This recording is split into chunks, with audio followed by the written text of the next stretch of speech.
In preparation of a future All About Hops course, I have been working on modernizing and solving some inadequacies in the past as far as UI, and one of those areas is the HardOps helper.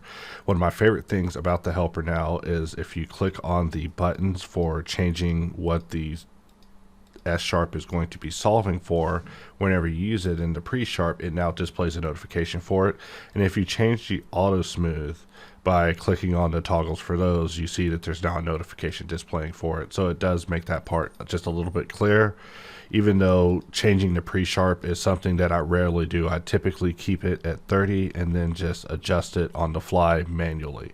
Another thing is that the bevel toggle has been made more focal than ever, so now you can toggle between fast and exact even quicker, which is important. It's also important to be aware of this in addition to destructive, non-destructive.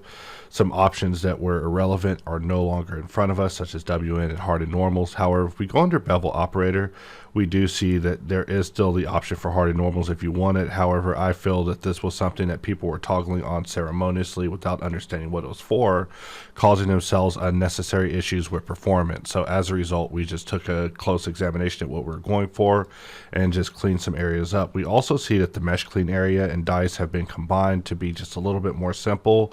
There's no longer a toggle for multiple dice. The dice V2 has won the dice royale, just simplifying hops a little bit as we move along.